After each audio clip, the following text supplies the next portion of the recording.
What is the best day of the week to submit a job application?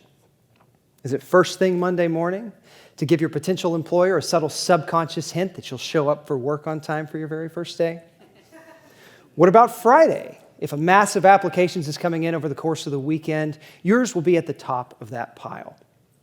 Maybe you split the difference in those two approaches. Go for Wednesday and have the eyes of the recruiter all to yourself in the middle of the week.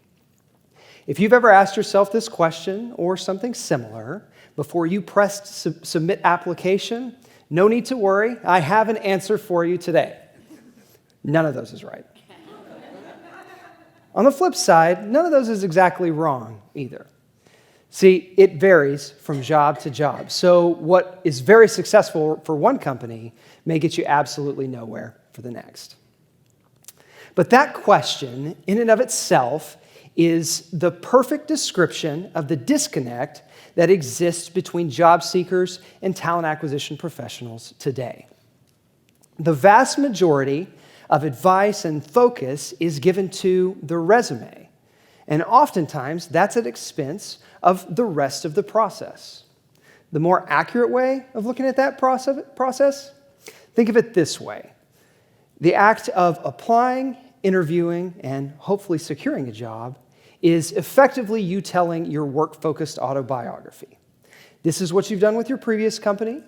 This is what you've learned from those experiences. And this is how you'll be able to apply them to your potential future employer. And if you don't mind me belaboring the book metaphor a little bit, I receive far too many questions about chapter 1, when in reality, there is an entire book that's left to be written and read. My name is Dallas Key, and I've been in talent acquisition for over a decade now.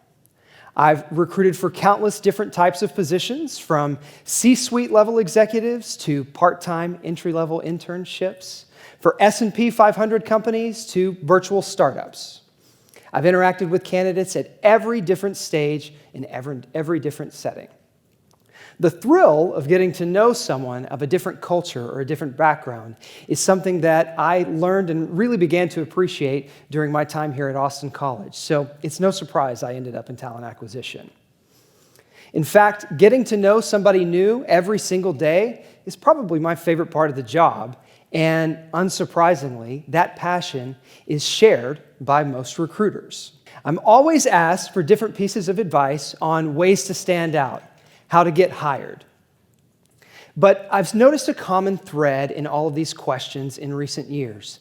They're all focused on the algorithm, ways to defeat or game the system in one way or another. But the reality is there's no singular way on how to get a job in today's market.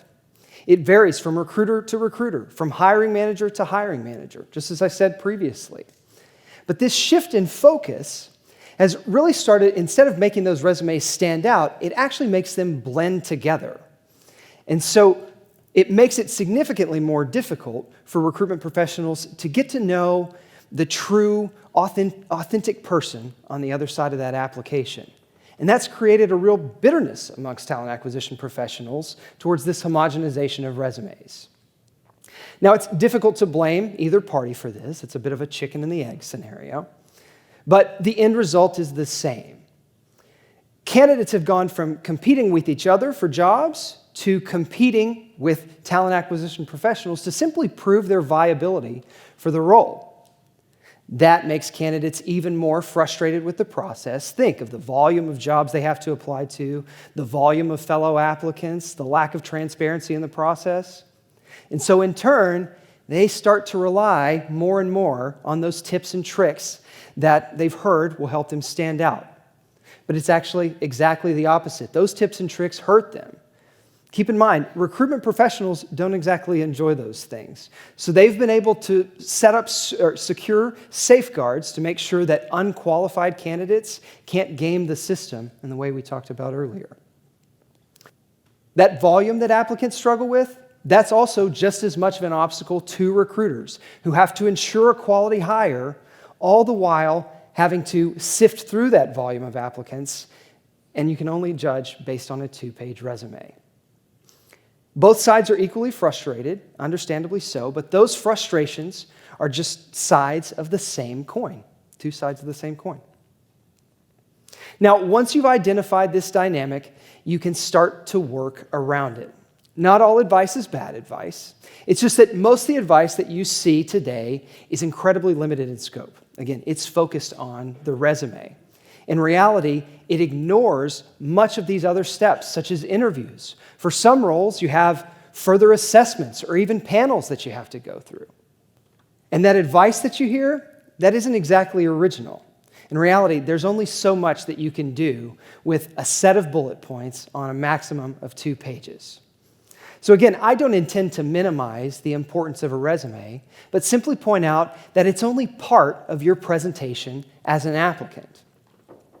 The goal with your resume is to get whoever is on the other side to truly know you as a candidate, right? Go beyond the sort of standard process that you see and those basic tips and tricks that you have.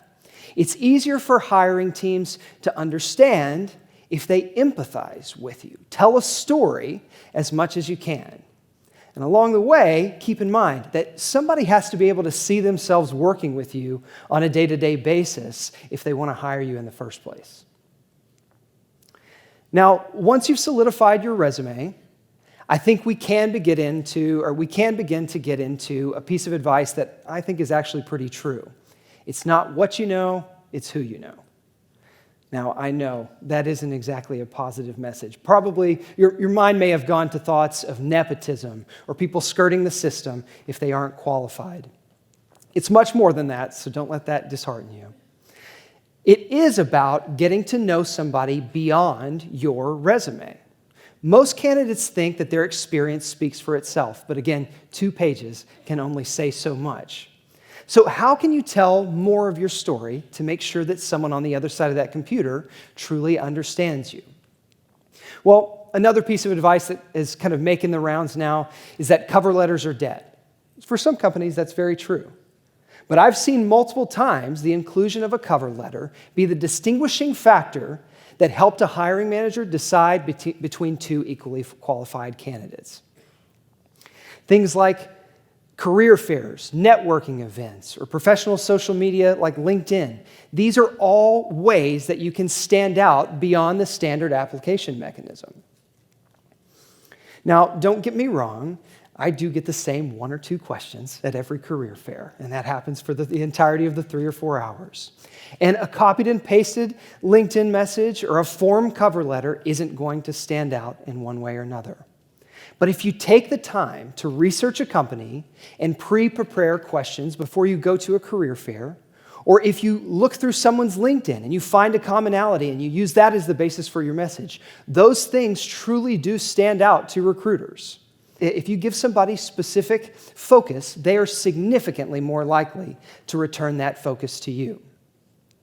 And that initial connection that you set up with either the recruiter or the hiring team, that can be the basis or the groundwork for the next steps moving forward. Now, I know that's easier said than done, but if you follow that connection-focused framework, that can help lay the groundwork to truly stand out amongst other applicants, and that's the goal. For those of you that are earlier in your career, you may find that to be particularly intimidating, and I get it. You may feel as though you don't have as much to connect about. Well, that's where you're wrong. The next step is to focus on the job itself. Now, there's no way to tell what the preferences are that I mentioned earlier of the recruiter or the hiring team. So how can you find out what they're looking for? Well, it's pretty straightforward, and this is the most common question that I get at career fairs. What are you looking for in this type of role or that type of role? It sounds very simple. There's a reason I get it really often. And what hiring teams would tell you as the answer to that question is, we've already told you. It's in the job posting. There's a reason we wrote it that way, right? So use that job posting as your North Star. When you're trying to frame your, again, presentation as a candidate, use that as your guide. When you think about your experience, frame it in the terms that they have. You'll likely see a list of responsibilities. When have you taken that on in previous roles? Maybe you'll see some desired qualifications. Are those unique skills that you have? If you don't have them, do you have anything comparable? How can you bridge that gap between the two? Those answers should be focused on showing why you are uniquely capable of taking on that role. And once you've made that direct connection, it's time for the final one, which is connecting to the company itself.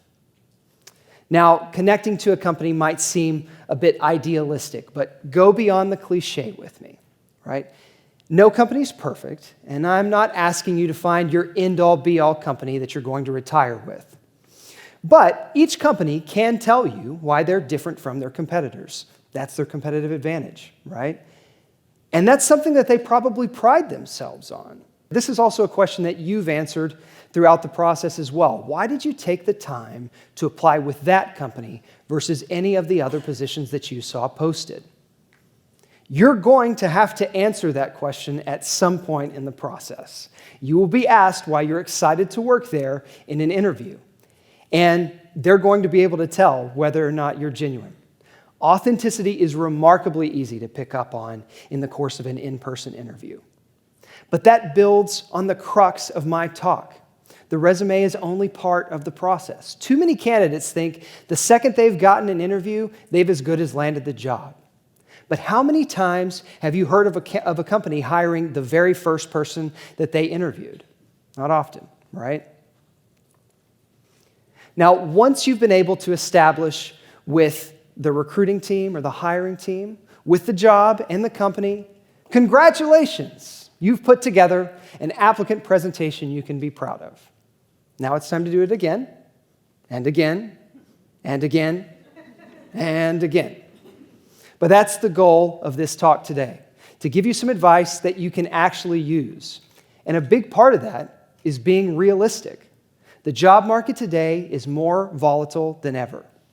But look at the positive side of this. The more roles you apply to, the more comfortable you become with the questions you'll be asked, with what the needs of the roles are, and all of those things allow you to come out of your shell and showcase your true, authentic self. That's the best way to connect and ultimately be hired for a role. It may sound like a lot of work, and it is. One of my favorite sayings is the act of applying and finding a job is a job in and of itself. But along the way, you have the opportunity to vet out the potential role that you might work in, the team you would be working with, or the company that you would apply or that would employ you. All of that information is to your benefit as well. And don't think of starting fresh as wasted effort along the way. Again, you get that chance to feel more comfortable in your own skin, better understand your own story, and ultimately find and decide what is that ideal role for you. Now, at the end of the day, it's important for me to be candid.